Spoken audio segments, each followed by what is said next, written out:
Story number one, trade wars and U.S. spending on the radar.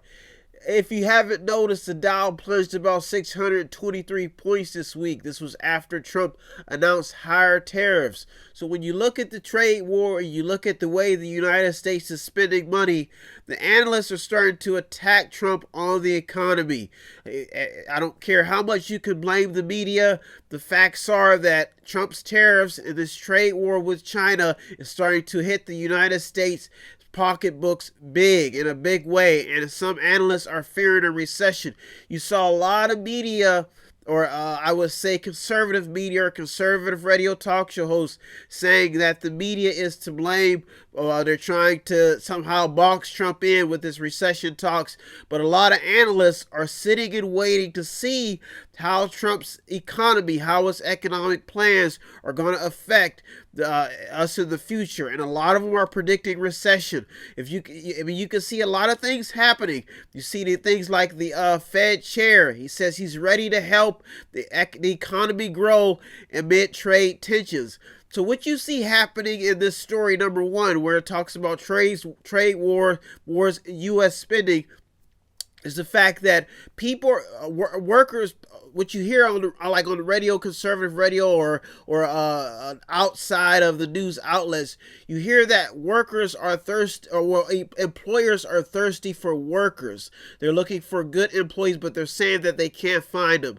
This story is kind of boxed in the middle because there's a lot of different sides to the economic standing. You come to a place like Ohio, in some parts, or like somewhere like Michigan, some parts are saying that they're still economically deprived. And what the Republicans are saying, what the right is saying, is basically saying that a lot of these areas that are economically deprived are Democrat stronghold areas. So you'll see a lot of this talk on the economy circulate, because every week we get closer and closer to the next year, the new year, where we will either see a new president in office or this president will get a second term. But as you can see, the economy is on everybody's mind, and everybody is concerned about how Trump's tax cuts against this trade war with China, how this will affect his long-term strategy, and does he even have a better plan. He says that just in case things do a downturn, that he plans to do a payroll cut and do a cut on capital gains. So when you hear this talk, Trump says he has no fear with this economy. Some other stories that surfaced in that relates to this: Trump also ordered during this week, he ordered companies to seek alternative markets. He's basically trying to box China in. If you look, you can look online and you can see a lot of YouTube videos or just videos circulating about Trump's strategy when it comes to dealing with China. Some say that China has been able to cheat the market by taking U.S. patents and trademarks and basically using them for their own good.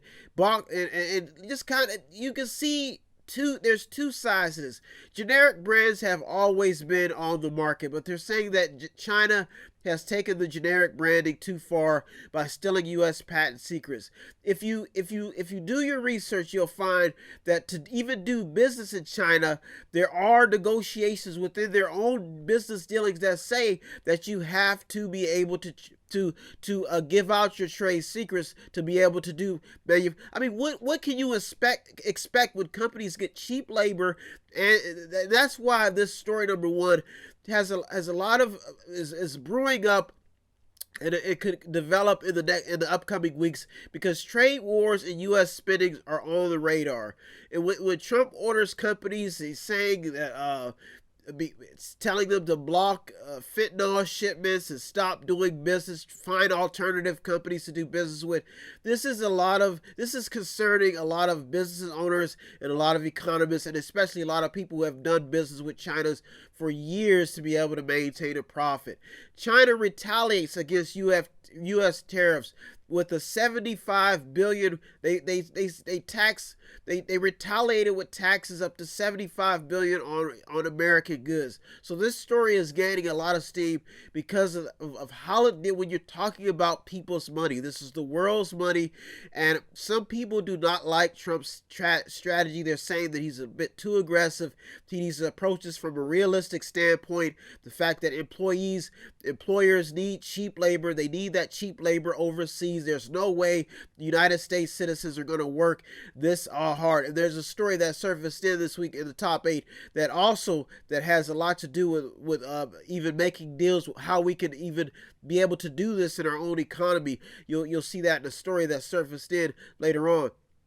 CBO report estimates U.S. budget deficit will be more than $1 trillion by 2020. So they're saying the deficit is getting bigger and bigger, and if the government does not get control of its spending and find a way to stop this bubble that we're seeing from getting too big when it comes to U.S. spending, that something could happen. Something could change the markets.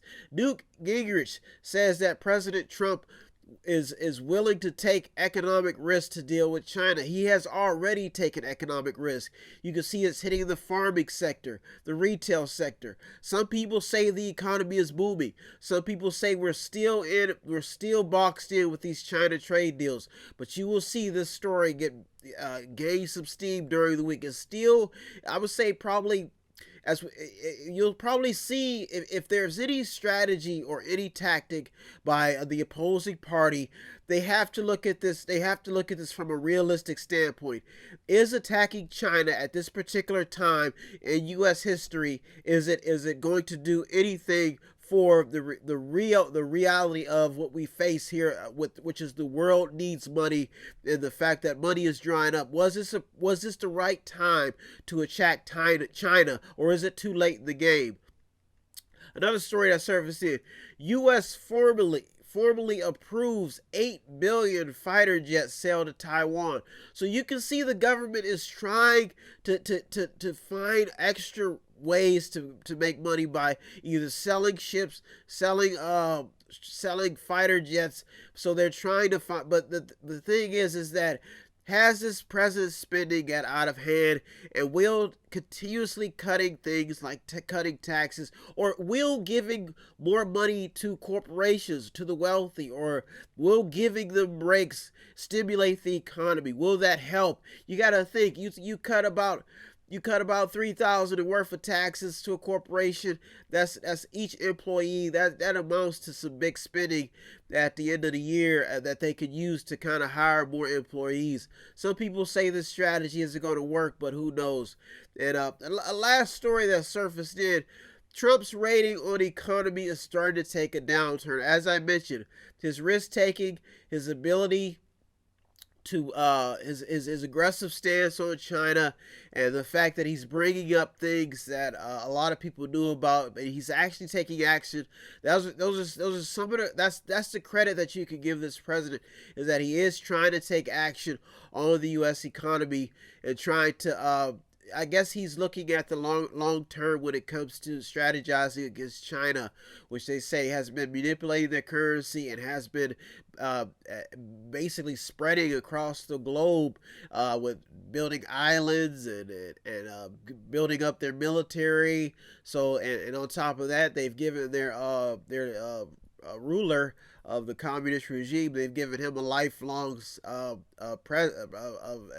regime, I guess, if that's what you want to call it. But these are tactics, and you can see a lot of people moving the chess pieces. So could Trump be right for attacking China where it hurts, and that's in the pockets when it comes to the economy? Who knows how this will turn out, but I can guarantee this will be a big topic come down as we get closer and closer to the election. 2020 is right around the corner. You're in the Mediator with me, Brian West, where it is my supreme duty every week to give you the top 8 headlines and developing news stories that made it. As a child, I was raised up by the prophets, and the sun came out. They told me that my one supreme duty was to mediate, stay in the middle, navigating the news just for you, finding the stories that are most important so you can be informed and know what's going on. If you want to help out in any way, All you have to do is visit www.methodinc.com, method88.com, where you can buy something, click on something, watch something, or just read something, or just sponsor a program. I constantly have to remind everybody that I am just the media, the news journalist, and all the people on the front lines deserve all the credit. I just stay in the middle, navigating the news just for you, finding the stories that are most important so you can be informed and know what's going on. If you want to be a contributor, it doesn't take much. I don't ask for much. All you have to do is visit www.methodinc.com, method88.com, where you can buy something, click on something, watch something, or just read something, or you can just sponsor a program. Every little bit counts. If you need help, then dial your operator. Have no fear, fellow citizens. The Mediator is here.